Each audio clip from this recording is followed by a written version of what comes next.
Area माननीय मंत्री जी ने अभी बताया है, 35 साल में उतना एरिया कोई बहुत बड़ी उपलब्धि नहीं है।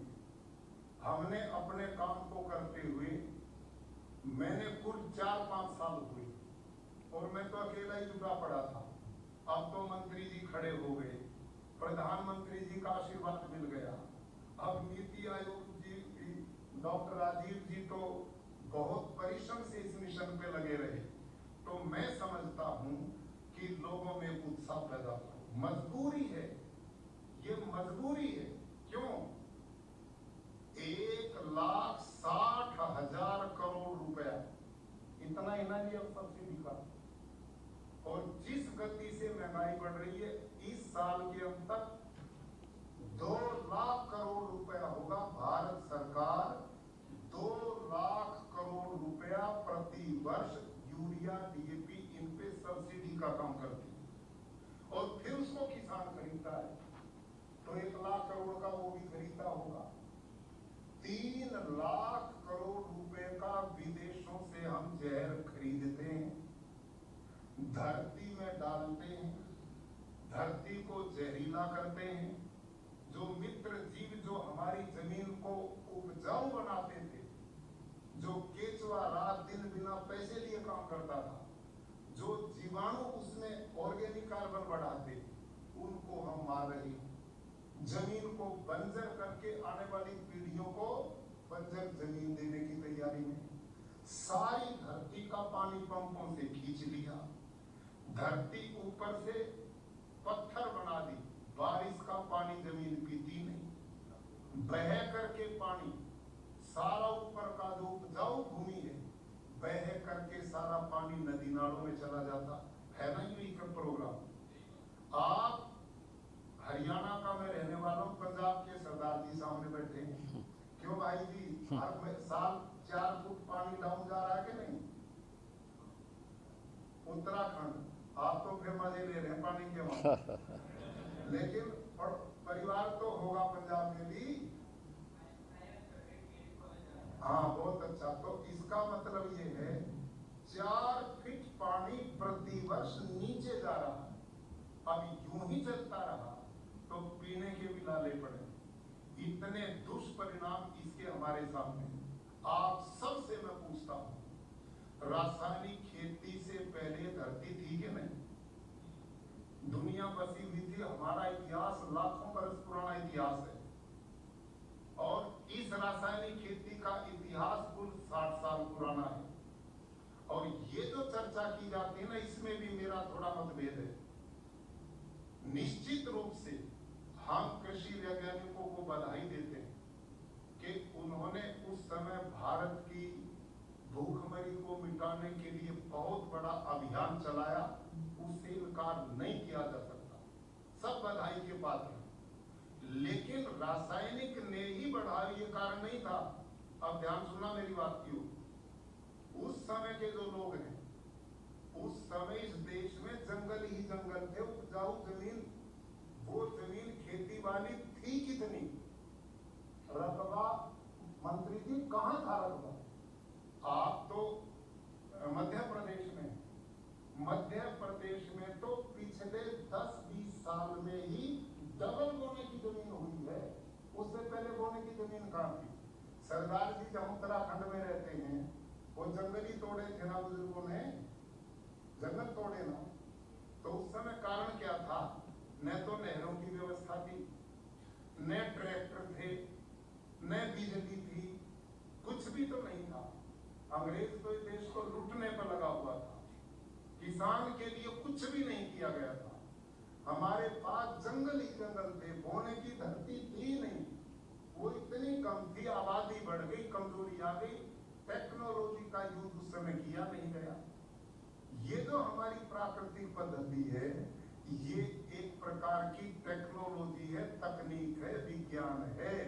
देसी गाय के 1 ग्राम गोबर में 300 करोड़ जीवाणु हैं।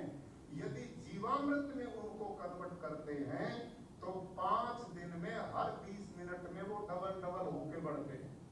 और इतना जीवाणुओं का भंडार जब जमीन में जाएगा, धरती के जीवाणुओं से मिलेंगे, तो यही तो जीवाणु हैं जो आकाश से नाइट्रोजन को लेके पौधे की जड़ के लिए भोजन बनाते हैं।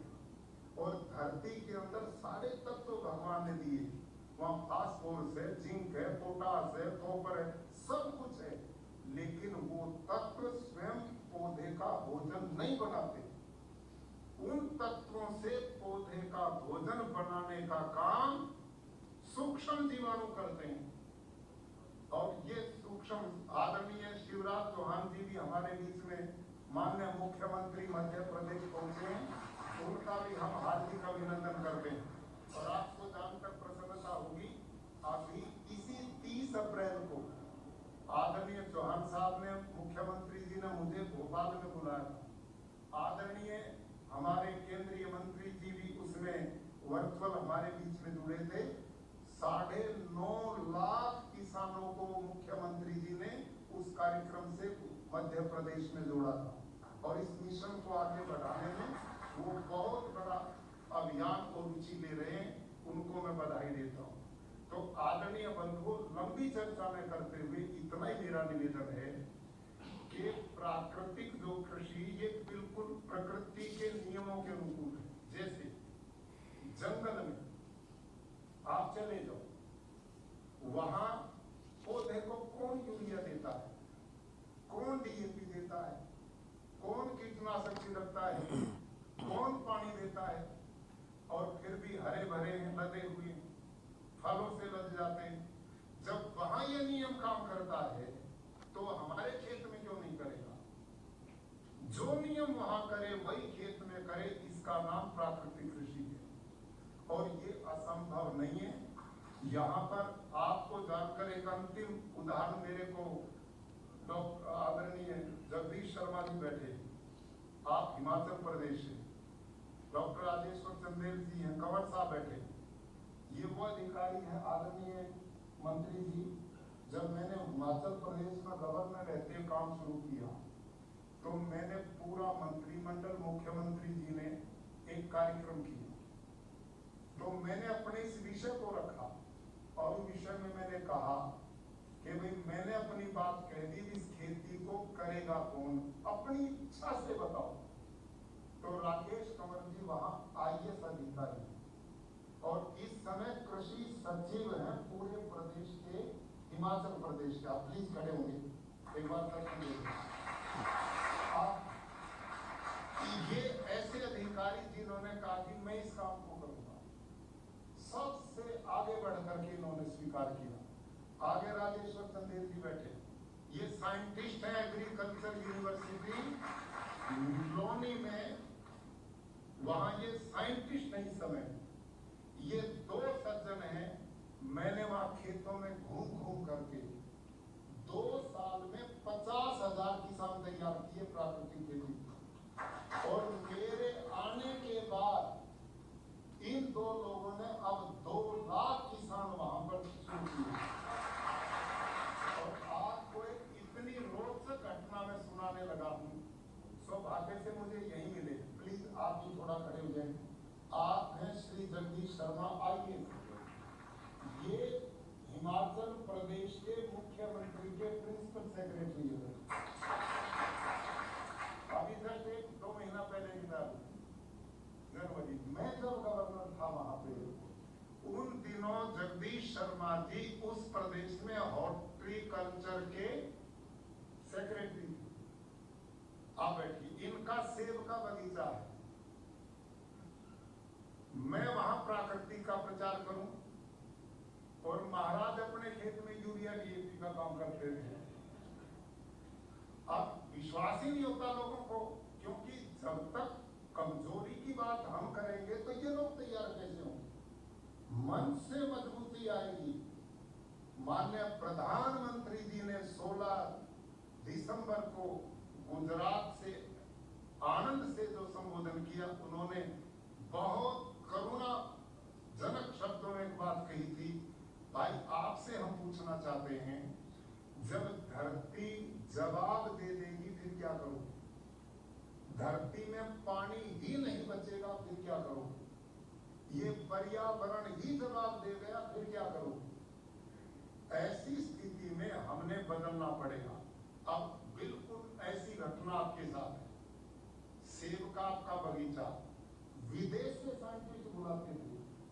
कहां से आते थे? हाँ जी, न्यूजीलैंड के साइंटिस्ट, कृषि वैज्ञानिक आपके बाग के देखभाल के लिए आते थे, इनके और मित्रों की करते थे, ध्यान करना। और वो इनका एक कार्ड बनाते थे जैसे डॉक्टर आदमियों का बनाते हैं, और उस कार्ड में क्या था, इस हफ्ते ये स्प्रे, इस सप्ताह ये स्प्रे, इस सप्ताह ये स्प्रे। सेब में फूल आने से पहले स्प्रे शुरू होते हैं और टूटने तक स्प्रे चलते हैं। इतना जहर सेब में डलता है, और ये सब काम वहां चल रहा था। राजेश्वर चंदेल जी बैठे, मैंने इनसे कहा कि भाई किसी तरह से शर्मा जी को मनाओ, ये हमारे हॉर्टिकल्चर के सेक्रेटरी हैं पूरे प्रदेश, और हिमाचल प्रदेश में तो बागवानी है, वेजिटेबल है, और ये बदलेंगे तो हमारा काम चलेगा। साहब से प्रार्थना की, उन्होंने कहा भाई तुम यार हो, किसी को देख लो, मेरे पीछे क्यों लग रहे थे। साहब ने बोला हमें लवे लगने नहीं दिया इन्होंने, और इन्होंने कहा मेरे से तो बचते रहे, लेकिन वो तो इनके नीचे के अधिकारी थे, साइंटिस्ट महोदय राजेश्वर जी, उनको इन्होंने कहा बहुत खेत हैं, उनका देख लो, मेरे को होने दो, मेरे तो न्यूजीलैंड से साइंटिस्ट आते हैं, वो करते हैं। लेकिन हमने किया ना, ये हम करेंगे। तो अंत में हम पीछे पड़े रहे। डॉक्टर राजेश्वर चंदेल जी ने कितने पेड़ मांगे पूरे बगीचे में? 39 पेड़ हमने इनसे मांग ली, और ये कह के मांगे हमने, ये तो उधार है, मजेदार था कि शर्मा जी यदि घाटा हुआ तो हम पूरा करेंगे, आप हमें करने दो, ये कह के लगा। और उसके बाद डॉक्टर राजेश्वर चंदेल ने अपनी टीम भेजी, उसमें जीवामृत दिया, घन जीवामृत दिया, अपनी प्राकृतिक ढंग से पूरे बगीचे के 38 पेड़ लिए, 11वें दिन धरती को फोड़ के केंचुआ ऊपर काम करने लग गया, 11 दिन में। और बाकी खेत में कहीं केंचुआ नहीं, वो धरती में समाधि लिए बैठा ना, यूरिया लिए पीछे डरता हुआ। अब उसको उसका भोजन जब हमने दिया तो नीचे से केंचुआ निकल गया, और मेरे को सूचना आई डॉक्टर साहब की कि जी बस अब हम सफल हो गए, हमारा काम बन गया। और परिणाम आप ही बताएंगे, उस खेत में पहले ही साल उत्पादन तो नहीं कम हुआ, पहले साल, जो लोग कहते हैं ना पहले साल, जैविक खेती में 3 साल उत्पादन नहीं मिलता। हमारी झगड़ा इस बात का है कि लोग जैविक में और प्राकृतिक के अंतर ही नहीं समझ रहे, और उसको आधार बना करके हमें भी लपेट रहे उसके साथ। उसको हटाओ, वो उस वाले पैसे को इसमें लगा दो, देखना गति कितनी बनेगी देश में, प्राकृतिक का एकदम चलेगा काम। अब अगले साल जब इन्होंने देखा तो न्यूजीलैंड के साइंटिस्ट को नमस्ते कर दिया, हमारे को तुम्हारी जरूरत है, अब गाय गोबर गोमूत्र से काम चलेगा। अब जगदीश शर्मा जी का पूरा बगीचा प्राकृतिक हो गया, और इन्होंने अपना सारा प्रूफ प्रधानमंत्री जी को, सीएम को, मंत्रियों को खुद बांटते हुए, उसका आकार सुंदर हुआ, रसदार हुआ, कोई बीमारी नहीं आई, और खर्चा 0 आ गया, उत्पादन में कमी नहीं। इससे बड़ा प्रूफ क्या होगा? ऐसे एक नहीं, यहाँ सारे प्रूफ बैठे हैं जितने ये खेती करने वाले लोग। तो मेरा निवेदन ये है कि मंचों से भ्रामक बात बंद हो और मजबूती से लोगों को प्रेरित किया जाए। हमने इस मिशन को करना है, क्यों करना? नहीं करोगे तो धरती बंजर होगी, नहीं करोगे तो पर्यावरण बर्बाद हो गया, नहीं करोगे तो पानी नहीं बचेगा, पीने लायक भी नहीं रहेगा, नहीं प्राकृतिक करेंगे तो देसी गौ माता नहीं बचेगी। यदि ये नहीं करोगे तो अस्पतालों में कैंसर के रोगों की संख्या बढ़ती जाएगी, घटने वाली नहीं। आप स्वयं जाइए, यहाँ आए हुए ना, मेरे को पता लगा कुछ डॉक्टर्स भी आए हैं इसी काम के लिए। मैडम ने कहा मैं गुजरात में बहुत बड़ा हॉस्पिटल, एशिया का सबसे बड़ा हॉस्पिटल गुजरात अहमदाबाद में है। वहां के कैंसर डॉक्टर हैं डॉक्टर जयेश पटेल, स्पेशलिस्ट हैं, हेड ऑफ द डिपार्टमेंट। मेरे से कार्यक्रम में मिले, उनके आंकड़े हैं अपने अकेले अहमदाबाद के कि अहमदाबाद में हर 1 लाख में 300 व्यक्ति कैंसर रोगी हैं। हर 1 लाख में 300 लोग कैंसर से, और वो कैंसर बढ़ रहा है कि घट रहा है? और आपके पंजाब से तो भटिंडा से बीकानेर स्पेशल कैंसर ट्रेन चलती है। जिन जिन क्षेत्रों में यूरिया डीएपी ये कीटनाशक पड़े वहां बीमारियों का अंबार है। आप विचार करो, हॉस्पिटल में जाओ या एम्स में जाना, कभी टाइम निकाल कर यूं पड़े हैं लोग, बेड नहीं मिलते, इलाज समय पर नहीं होता। किसी भी अस्पताल में चले जाओ वहां जगह नहीं। भाई बिना कारण के तो कार्य होता नहीं। कोई आदमी यूं कहे कि जी बादल एक भी नहीं था, बारिश बहुत हुई, हो जाएगी क्या? कोई यूं कहे आग बिल्कुल नहीं थी, धुआं बहुत था, हो जाएगी? तो ये कोई यूं कहे बीमारियां अपने आप आ रही, अपने आप नाम की कोई चीज है दुनिया में? ये अपने आप नहीं आ रही है। इतना हमारी ताकत किस बात पे लग रही है? उत्पादन, उत्पादन, उत्पादन, इससे आगे कोई सोच नहीं। अरे उत्पादन तो हो, उत्पादन कितने दिन ले पाओगे और उस उत्पादन का परिणाम क्या मिल रहा है? दुनिया की 33% भूमि बंजर हो चुकी है, ये आंकड़े हैं। और आपकी जमीन बंजर होती जा रही है। नहीं होती तो डीएपी यूरिया बढ़ाने की जरूरत क्या है? वो घटना चाहिए था ना, यदि वो जमीन को शक्ति देता तो ये सब चीजें जो दिखाई पड़ रही हैं, इनको ध्यान में रखते हुए यहाँ पर जितने मेरे किसान बंधु खेतों में प्रैक्टिकल, जिन्होंने प्राकृतिक खेती की है, जिसकी चर्चा मैं करता हूँ, पालेकर जी करते हैं, ऐसे किसान हैं यहाँ पर? कुछ हाथ खड़ा करेंगे? इतने हैं, हाथ खड़ा रखना। आप यूं बताओ, आप जब से प्राकृतिक खेती करने लगे आपको घाटा हुआ है क्या? कोई नुकसान हुआ है? आनंद आ रहा है? तो अब इसको बढ़ाओ। माननीय मंत्री जी हमारे साथ हैं, नीति आयोग हमारे साथ है, माननीय प्रधानमंत्री जी का आशीर्वाद है। अब इस देश को हमने जैसे अंग्रेजों से मुक्त किया था, ऐसे आजादी के अमृत महोत्सव मनाते हुए केमिकल फर्टिलाइजर से मुक्त करना। आप एक अभियान बनाओ। अब हमें फैमिली डॉक्टर नहीं लेने, अब लोग ऐसा ढूंढे कि फैमिली फार्मर ढूंढे। इस अभियान को चलाना और ये करेंगे, मिशन चलेगा। आदरणीय योगी आदित्यनाथ जी महाराज हमारे बीच में आए, 2-3 बार इन्होंने मुझे अपना उत्तर प्रदेश में आमंत्रित किया है। और आप सब जानते हैं कि वो जिस काम पर प्रधानमंत्री जी की तरह लगते हैं तो पूरे चरम सीमा पे और उस काम को पूर्ण करते हैं। मैं आदरणीय योगी जी से भी निवेदन करूंगा कि अब आपने मैदान बना लिया और हम भी तैयार हैं। जब आपका आदेश होगा वहीं मैं आऊंगा और हमारी टीम आएगी।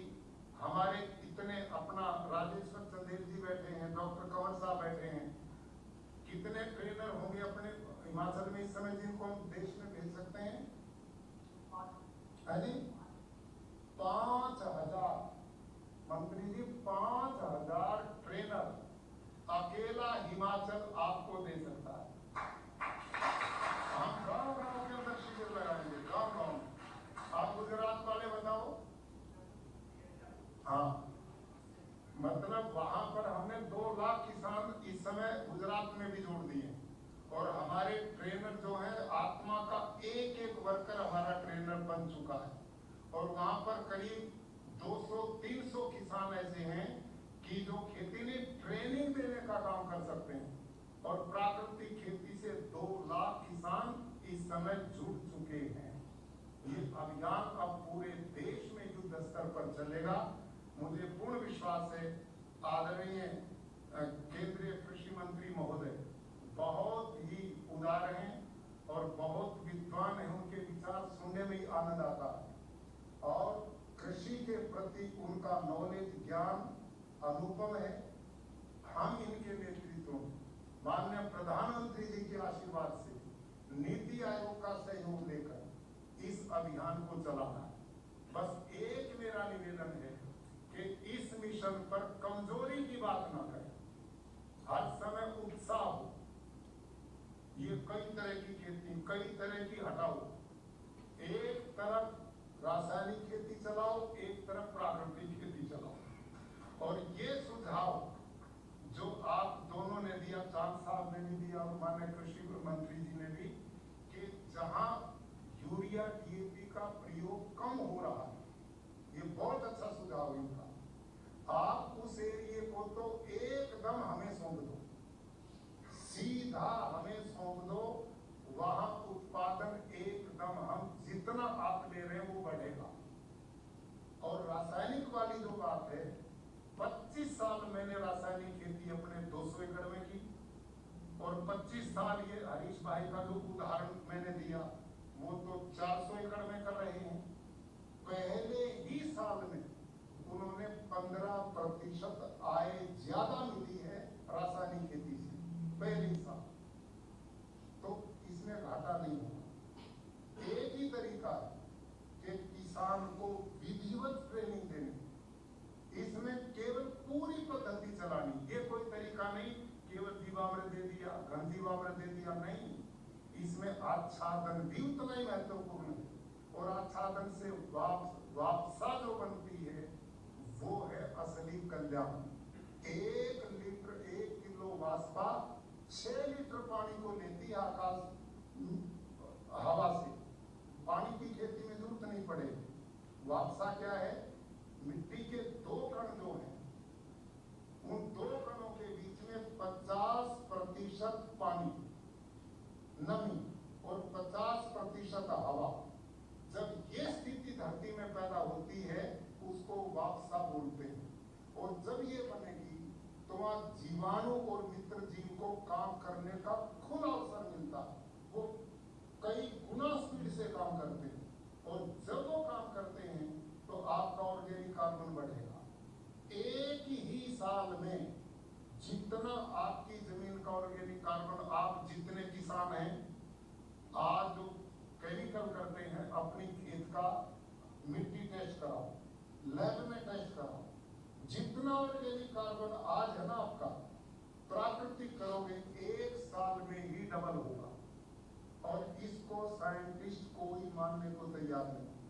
क्यों नहीं मानते? बिल्कुल वो ठीक है, अपनी जगह सही है, कतई गलत नहीं। इसलिए नहीं बढ़ेगा क्योंकि जो ऑर्गेनिक कार्बन बढ़ाने वाले तत्व हैं, जीवाणु है, केचुआ है, मित्र कीट है, वो तो मार दी। बताओ फिर वहां कैसे बढ़ेगा? हम उनको पैदा करते हैं, वो बढ़ाने का काम करते हैं। इस समय मेरे खेत जिनमें ऑर्गेनिक कार्बन 0.3-0.4 था, 1.2 पे चले गए। सारा मेरा खेती से नीचे नहीं। और जिन लोगों ने आपने की, आप अपने टेस्ट कराओ, जिनको 3 साल हो चुके प्राकृतिक खेती का, उनका 1 से नीचे कहीं ऑर्गेनिक कार्बन नहीं मिलेगा। आया ना? समर्थ है? तो ये स्थिति। तो रासायनिक में ऑर्गेनिक कार्बन घटेगा, प्राकृतिक में बढ़ेगा। वो बढ़ेगा तो उत्पादन भी बढ़ेगा, उसका फल तो जो खाएगा उसको स्वास्थ्य मिलेगा। कितना अपराध, सारी धरती के पक्षी मार दिए, जीव जंतु मार दिए, पानी खत्म कर दिया, पर्यावरण बिगाड़ दिया, गौ माता धक्के खाने पर मजबूर कर दी और किसान कर्जे में डूबा बैठा। क्यों? उसकी लागत बढ़ रही है, आमदनी घट रही है। इसका समाधान प्राकृतिक कृषि विधिवत ट्रेनिंग दी जाए। हम नहीं कहते एकदम शुरू करो। आप पे जितनी जमीन है, 1 एकड़ है तो 500 गज में शुरू करो, 2 एकड़ है तो 1000 गज में शुरू करो, लेकिन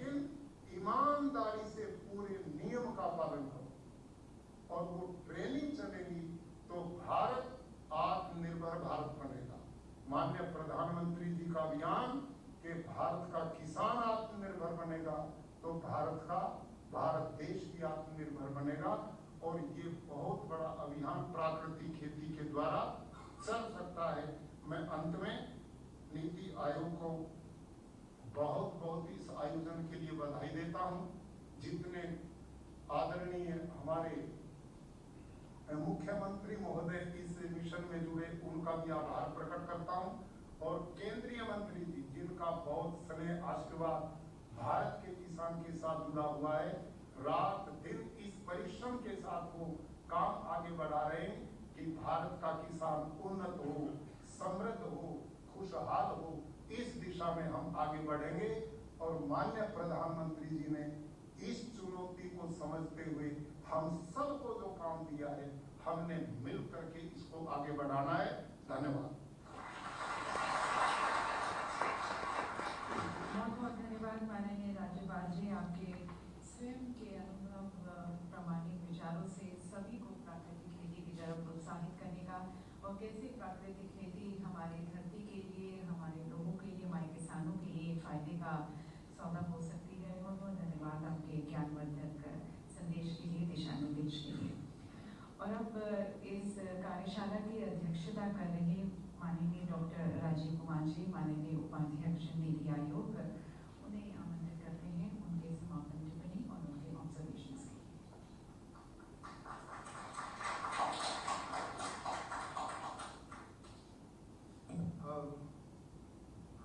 आदरणीय आचार्य देवव्रत जी, आदरणीय कृषि मंत्री तोमर जी, सारे जुड़े हुए हमारे साथ आदरणीय मुख्यमंत्री श्री रूपाला जी, और मैं यहाँ पे आए हुए सभी मान्य अतिथि किसानगण। समय बहुत हो चुका है, इसलिए मेरा आप सबसे एक ही प्रार्थना कि मुझे आप सबका बहुत बहुत बहुत तहे दिल से धन्यवाद करना है, हार्दिक धन्यवाद करना है।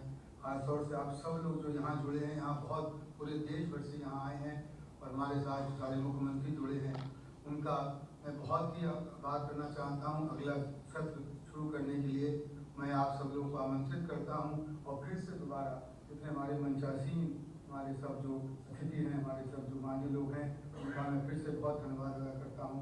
और ये उम्मीद करता हूँ कि आज की कार्यशाला के बाद हम एक बहुत सशक्त रोड मैप प्राकृतिक खेती के लिए बनाने में सफल होंगे। और ये चीज़ इसका जो है वो हमें नीति आयोग से हमें जो है वो एक तरह से प्रण लेना चाहिए।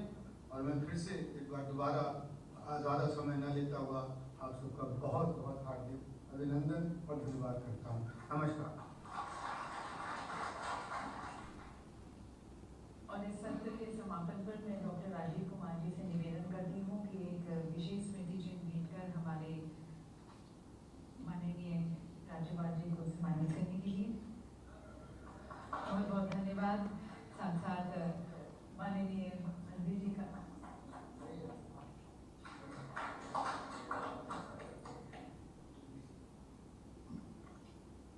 माननीय श्री नरेंद्र सिंह तोमर जी का धन्यवाद करते हैं इस स्मृति चिन्ह उनको भेंट कर सभी का मनोबल बढ़ाने के लिए।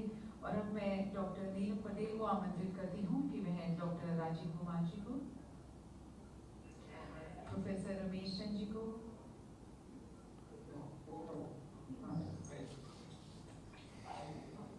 आप सभी से निवेदन है कि आप अपने स्थान पर बने रहें। हम दूसरे सत्र की तरफ अग्रसर हो रहे हैं, शुरू कर रहे हैं। ये सत्र राज्यों में प्राकृतिक खेती पर है, और इसमें हमारे प्रमुख राज्यों के अग्रणी मुख्यमंत्री के साथ एक पैनल डिस्कशन है, जिसमें आमंत्रित करते हैं उनके प्रगतिशील विचारों को, उनकी सकारात्मक सोच को, उनके राज्यों में प्राकृतिक खेती को बढ़ावा देने की तरफ जो एक नई पहल की जा रही है, उनके दृष्टिकोण को, उनके नवविचारों को। आप सभी से निवेदन करना चाहेंगे कि प्लीज आप अपना स्थान पर बने रहें। हम दूसरे सत्र में हमारे साथ हमारे माननीय मुख्यमंत्री अनेक राज्यों के हमारे साथ हैं, प्लीज अपने स्थान पर बने रहें। इस सत्र की सभी लोगों से निवेदन है बिल्कुल कि सब लोग अपना स्थान ग्रहण करें। इस समय बाहर जाने की कोई आवश्यकता नहीं है। मैं थोड़ा सख्ती से कह रहा हूँ। माननीय कृषि मंत्री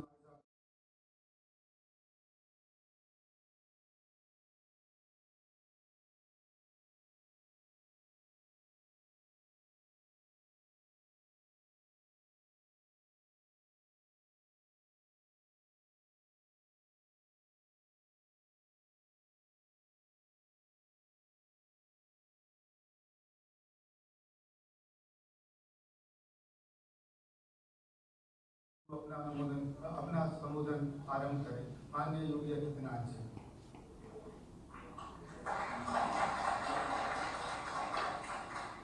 नीति आयोग द्वारा आयोजित आज की इस राष्ट्रीय कार्यशाला गौ आधारित खेती यानी प्राकृतिक खेती, नॉन-इन्वेसिव कृषि पर आयोजित आज के इस कार्यक्रम में माननीय कृषि मंत्री भारत सरकार श्री नरेंद्र सिंह तोमर जी, माननीय मुख्यमंत्री मध्य प्रदेश श्री शिवराज सिंह चौहान जी, माननीय मुख्यमंत्रीगण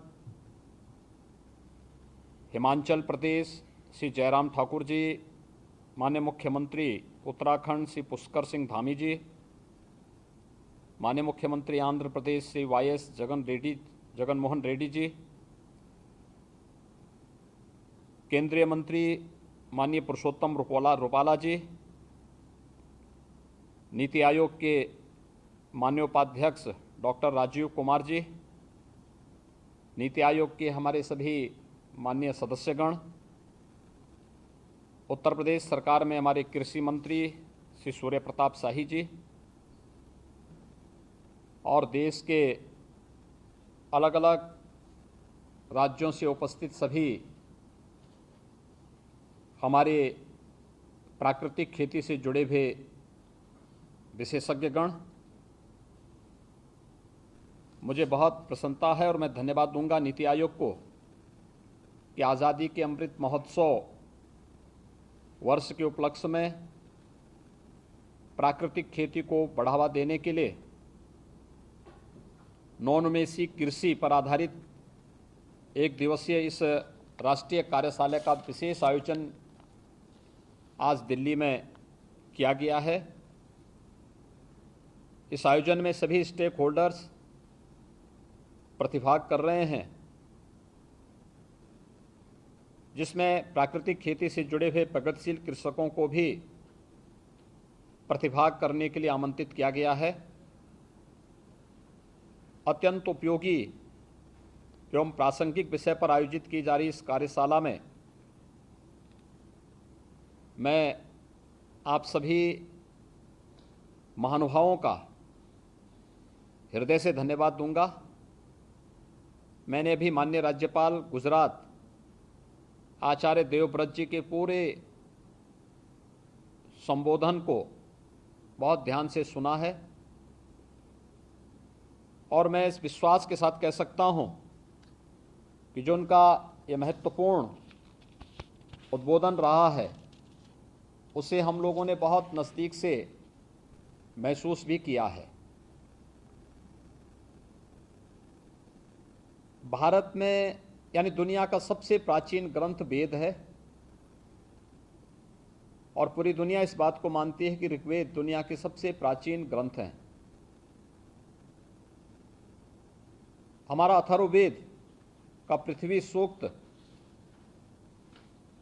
हमें एक बात की प्रेरणा देता है कि माता भूमि पुत्रोहम पृथिव्या, अर्थात ये धरती हमारी माता है और हम इसके पुत्र हैं। अर्थात धरती माता के प्रति हमारा वेद जिस महिमा का गान कर रहा है वह आज की वर्तमान प्रपेक्ष में की जाने वाली बात मात्र नहीं है, बल्कि ये हमारे संस्कार का हिस्सा है और इसलिए हम सबका दायित्व है कि हमारा भरण पोषण करने वाली धरती मां का हम संरक्षण कर सकें। इस दृष्टि से अगर मैं देश की सबसे बड़ी आबादी के राज्य उत्तर प्रदेश की बात करूं तो उत्तर प्रदेश देश की सबसे बड़ी आबादी का राज्य है तो इसके पीछे कुछ कारण जरूर होंगे। इसका मतलब देश की प्राकृतिक खेती का सर्वाधिक, देश की उपजाऊ भूमि का सर्वाधिक भाग उत्तर प्रदेश के पास है। हमारे पास कुल 241 लाख हेक्टेयर भूमि है, जिसमें से हम लोग 165 लाख हेक्टेयर भूमि पर हम लोग खेती का काम करते हैं,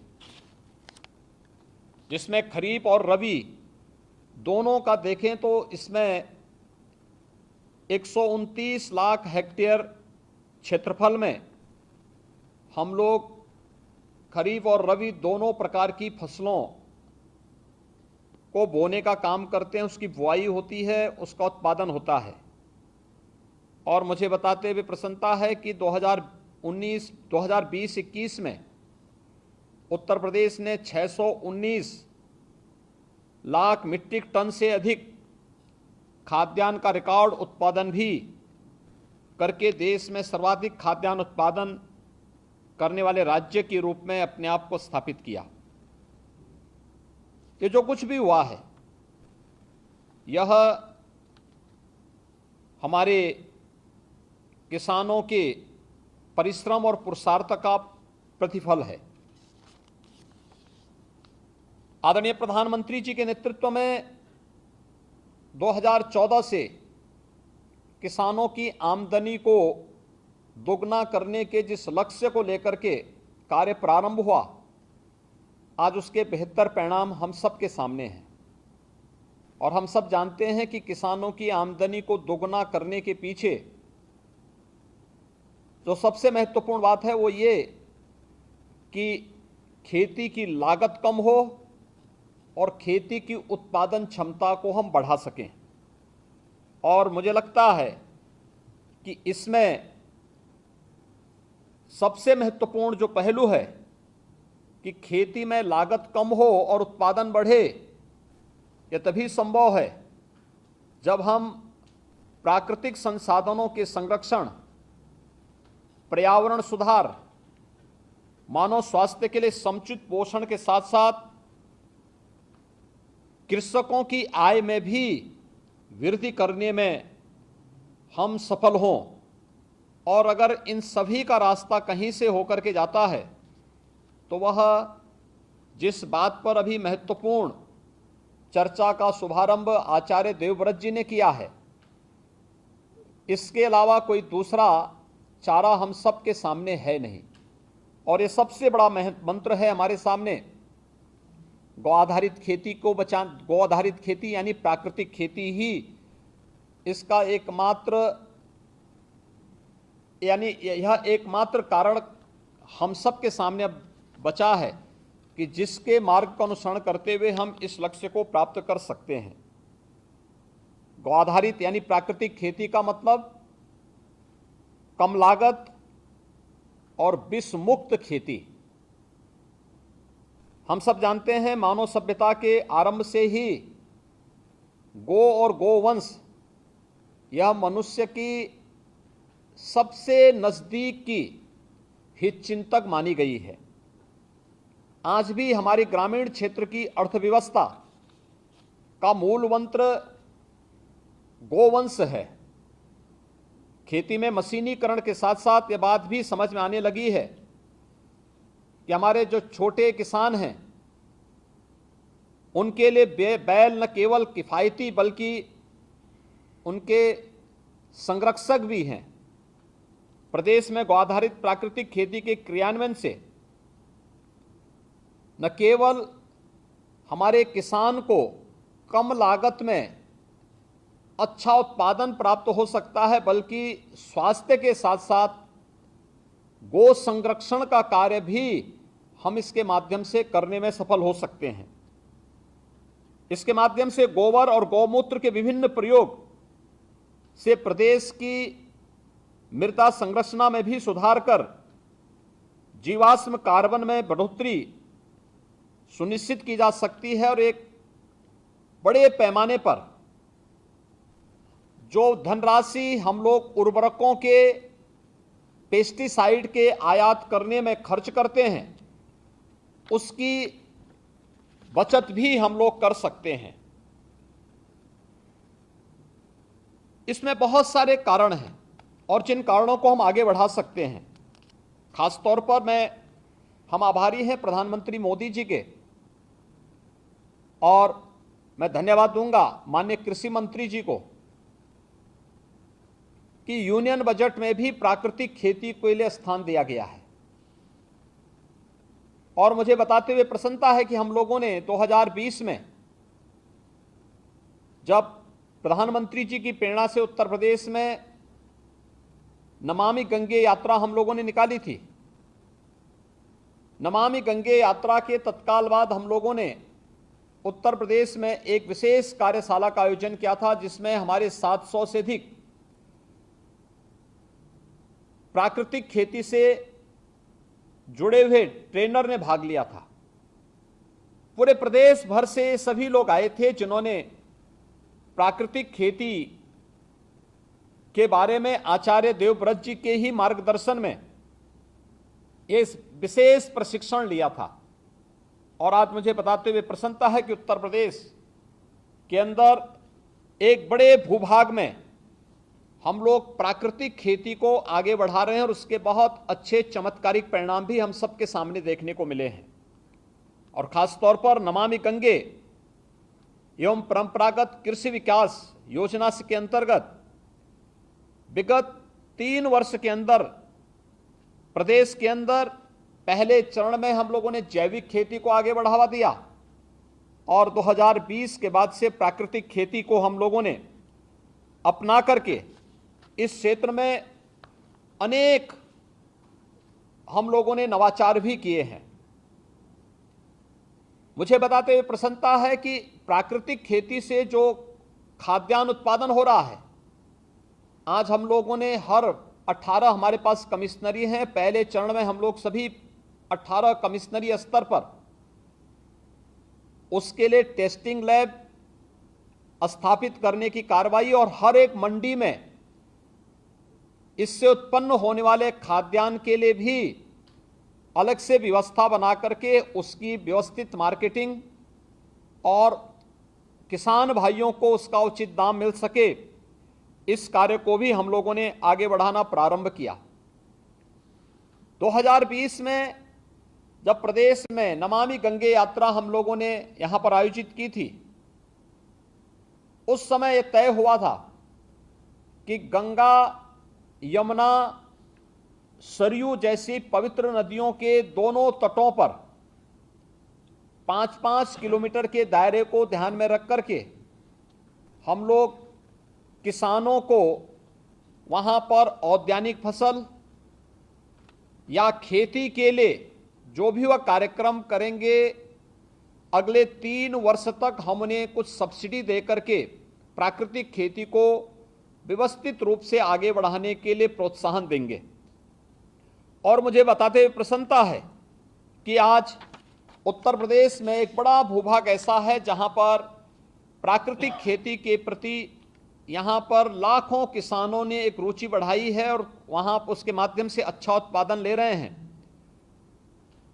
जो बात आचार्य देवव्रत जी ने कही कि हमें केवल जो हम खेती जिसमें हम उर्वरक, रसायन और पेस्टिसाइड अब तक छिड़कते रहे हैं, इससे तो हमें मुक्त करना ही है, लेकिन अभी भी जो थोड़ी बहुत भ्रम की सी स्थिति है कि जैविक खेती को ही लोग प्राकृतिक खेती मान रहे हैं।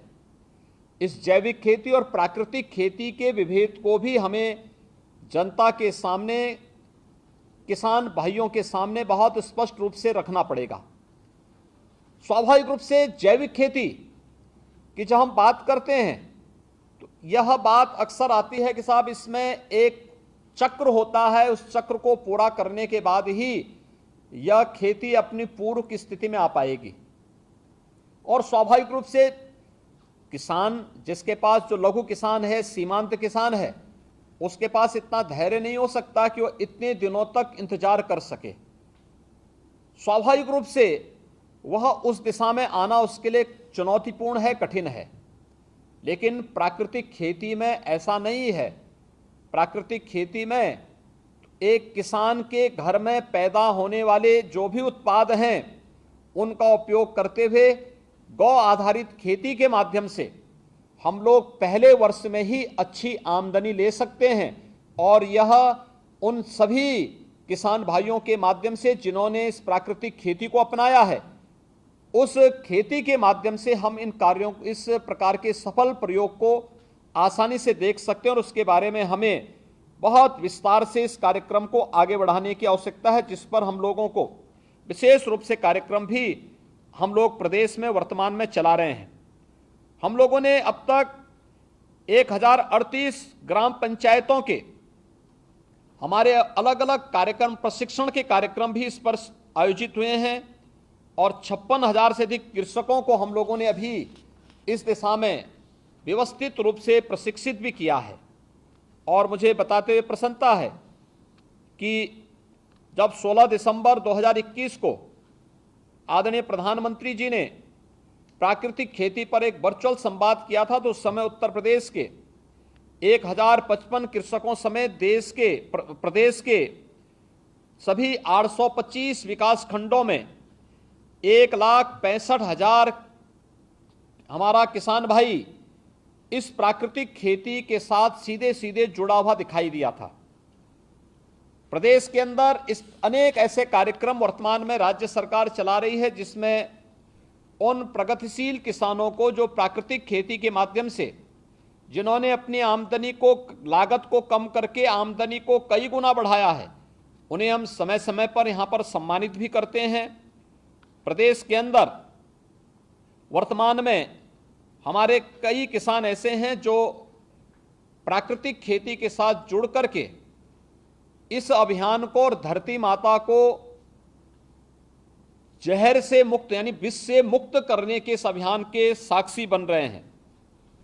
मुझे बताते हुए प्रसन्नता है कि उत्तर प्रदेश में 5 हमारे पास कृषि विश्वविद्यालय हैं, 89 कृषि विज्ञान केंद्र हैं और 10 हमारे पास एग्रो क्लाइमेटिक जोन हैं, जिसके माध्यम से हम लोग प्रदेश में प्राकृतिक खेती को बढ़ावा देने के लिए और उसके प्रचार प्रसार में जिनका योगदान हम लोग ले रहे हैं।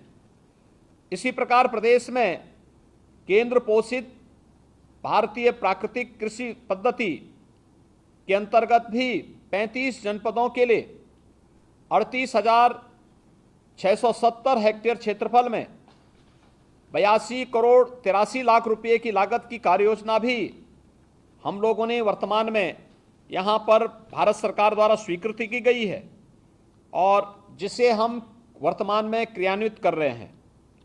नमामि गंगे योजना के अंतर्गत भी हम लोगों ने प्रदेश के इन 27 जनपदों के गंगा के तटवर्ती जो जनपद हैं, उन जनपदों के 10 किलोमीटर की परिधि के अंदर भी प्राकृतिक खेती और औद्यानिक खेती, कृषि वानिकी को सम्मिलित करते हुए 2 लाख से अधिक किसानों को इसके साथ जोड़ने के एक बड़े अभियान को अपने साथ लेकर के हम इस कार्यक्रम को आगे बढ़ा रहे हैं।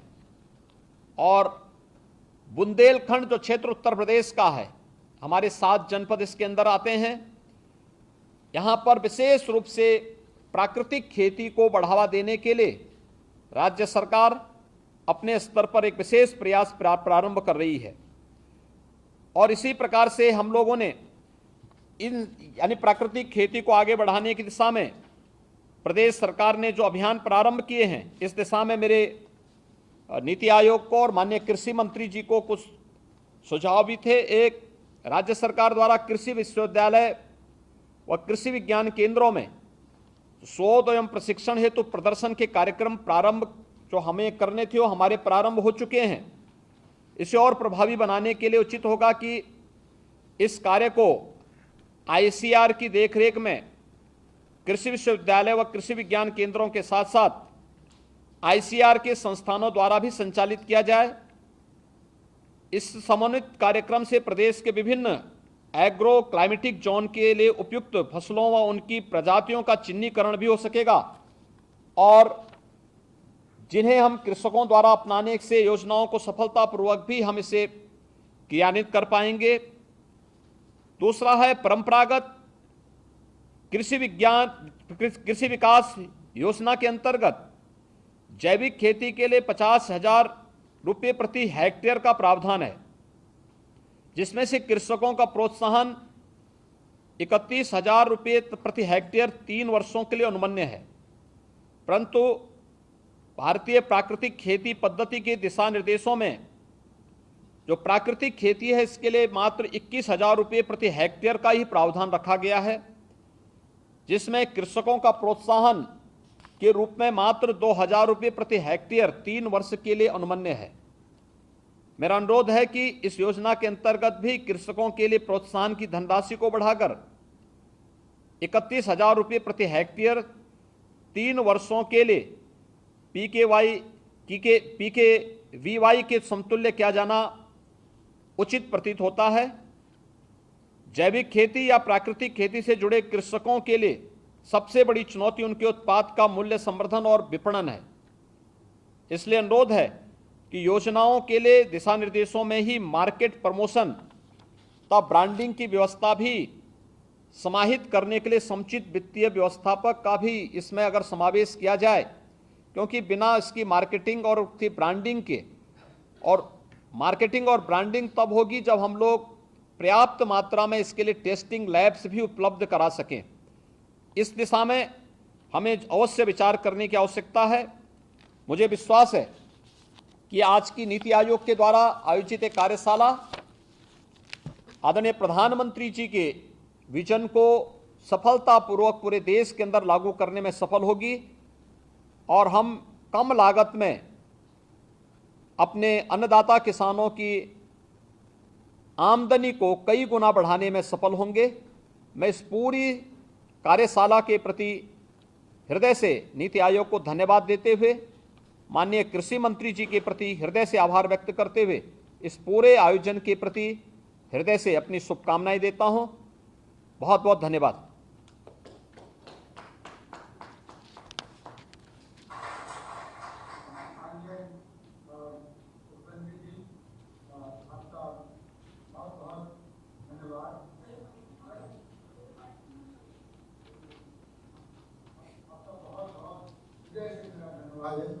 आपने कई बहुत ही बड़े पॉइंट्स निकाले, फिर उसमें जो मुद्दे बताए उसमें तो आपने साफ ही कहा कि प्राकृतिक खेती ही एकमात्र साधन है आज हमको अपना देश और अपने विश्व को और अपने पर्यावरण को बचाने का। और आपने जो कहा है कि मंडी में आप अलग से व्यवस्था आपने करी है इसके विपणन की, इसके लिए बहुत बड़ा ये काम आपने शुरू किया है। और सब्सिडी प्राकृतिक खेती को देने के लिए अगर राज्य सरकार जैसा आपने कहा अगर वो कदम उठाती है तो एक बहुत ही अच्छा बहुत ही सबल कदम होगा। आपका जो 2 सुझाव हैं कि प्राकृतिक खेती के लिए भी उतनी ही राशि देना चाहिए जितनी की परंपरागत खेती के लिए हो, इसको मैं जरूर कृषि मंत्री साहब को सब पहुँचाऊँगा। और मेरा आपसे एक ही अनुरोध है कि आपके जितने विश्वविद्यालय हैं उत्तर प्रदेश में कृषि विज्ञान केंद्र हैं, अगर उसमें भी प्राकृतिक खेती के ऊपर अनुसंधान शुरू हो जाए और रिसर्च शुरू हो जाए तो उससे बहुत फायदा होगा, बहुत लाभ होगा। आपका फिर से बहुत बहुत धन्यवाद। मैं आपका सबका माननीय स्वागत के साथ से नहीं कर पाया, इसके लिए क्षमा, क्योंकि समय का अभाव था। और आपका मार्गदर्शन मिलता रहेगा, ये बहुत बड़ी बात है। बहुत बहुत धन्यवाद।